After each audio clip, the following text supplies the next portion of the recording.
আমি ক্লাস 7-এর একজন ছাত্রী। আমি রেজাল্ট ভালো করায় স্যার আমাকে পছন্দ করতেন। স্যার আমাকে নিজের মেয়ের মতন দেখতেন। একদিন স্যার আমায় বলল, শোনো মা, তুমি আজ ছুটি শেষে আমার অফিসে দেখা করে যেও। যখন স্কুল ছুটি হলো তখন দেখা করতে গেলাম। তারপর আমার সাথে যা ঘটেছিল সেটা আমার কল্পনার বাহিরে। আমাদের স্কুলের গণিত টিচার মোহন স্যার, উনি সহকারী প্রধান শিক্ষকও। আমাদের এবছর থেকে ক্লাস নিচ্ছেন। আমাদের কম্বাইন্ড স্কুল, ছেলেরা একপাশে আর মেয়েরা একপাশে বসি। স্যার খুব ভালো গণিত বোঝান, তবে স্যার বেশিরভাগ সময় আমাদের ভালো করে পড়ান। পড়াও বেশি আমাদের ধরেন, ছেলেদের পড়া কম ধরেন। আর পড়া না পারলে খুব মারেন। আর আমাদের পড়া না হলে কিছুই বলেন না। আর পড়া পারলে আশীর্বাদ করে দেন। বেশ কিছুটা সময় কেউ কেউ হয়তো স্যারের কাছ থেকে আশীর্বাদ পাওয়ার চেষ্টা করে, কিন্তু তারা পায় না। তবে বেশিরভাগই ঠান্ডা বরফের মতো চুপ থাকে, কারণ স্যারের কথার অবাধ্য হলে স্যার তার অফিস রুমে ডেকে পাঠায়। আজ আমায় ডেকে পাঠিয়েছিল। খুব ভয়েই ছিলাম। আমার হাতের লেখাগুলো নাকি খুব সুন্দর। স্যার আমাকে উপদেশ দিয়ে বললেন, তোমার হাতের লেখা খুব সুন্দর হয়, তুমি ভবিষ্যতে ভালো কিছু করতে পারবে। স্যার আমার খুব প্রশংসা করেছিল। আমাকে দেখতে নাকি স্যারের মেয়ের মতো। আমার মতো স্যারের নাকি একটা মেয়ে আছে। আমাকে স্যার পরীক্ষায় বেশি নাম্বার দিবেন, কারণ হলো আমি নাকি দেখতে স্যারের মেয়ের মতো। স্যার এরকম ভাবে আমায় ডাকতেন স্যারের অফিসে। আর ক্লাসে যেন বেশি কথা না বলি। স্যারের অফিস থেকে বের হবার পর আমার মনে হয়েছিল, স্যার এরকম অদ্ভুত কেন।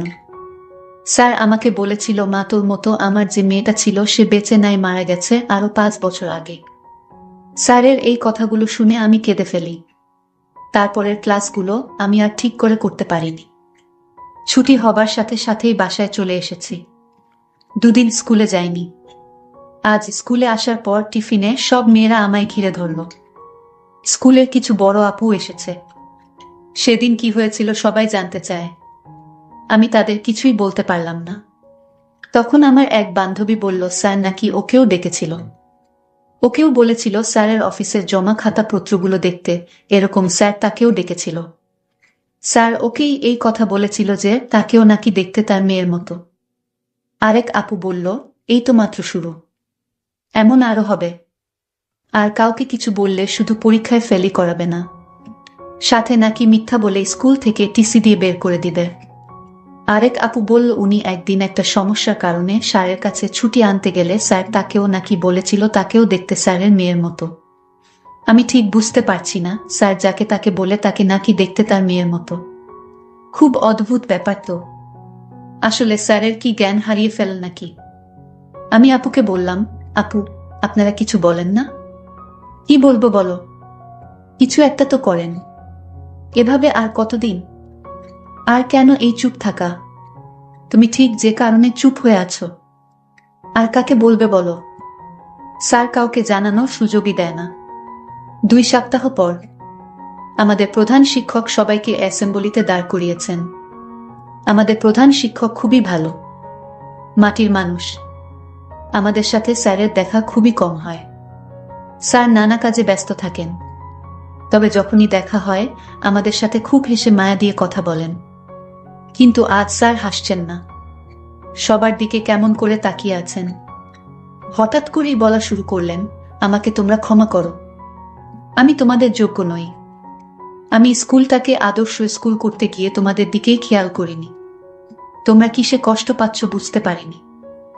আজ থেকে কোনো শিক্ষক কাউকে মারবেন না। তোমরা আর শিক্ষকের কাছ থেকে অবহেলাও পাবেন। তোমাদের আর কোনো শিক্ষক মারতে পারবে না।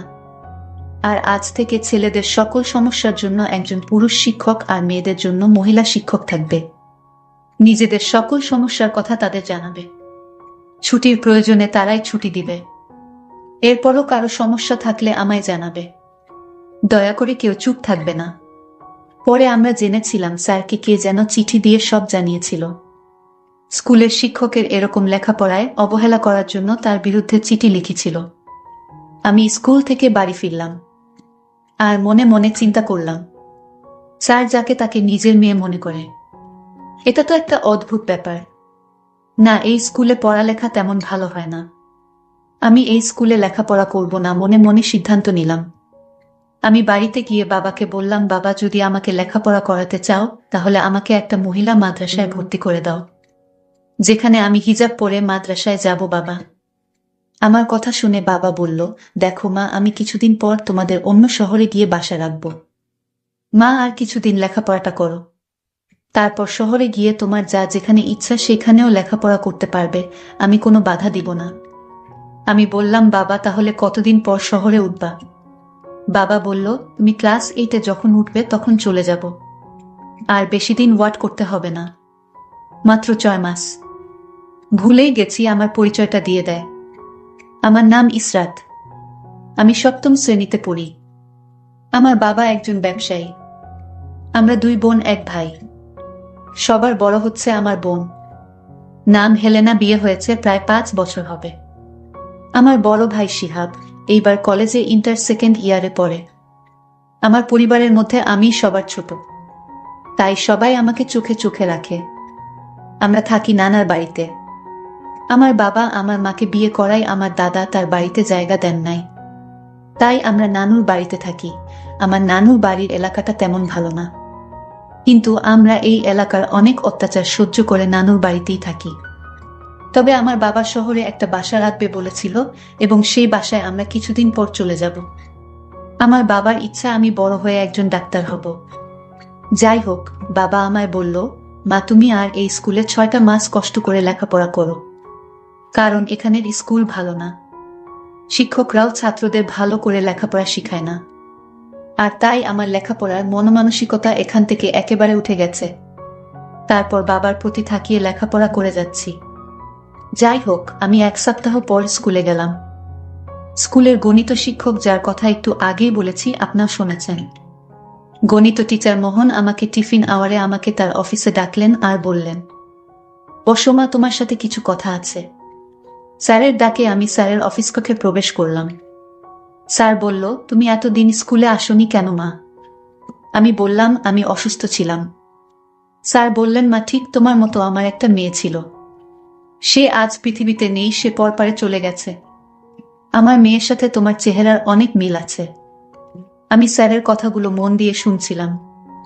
স্যার এসব কথা বানিয়ে মিথ্যা বলছে, এটা আমি ভালো করে জানি, কিন্তু আমি স্যারের কথাগুলো শুনছিলাম।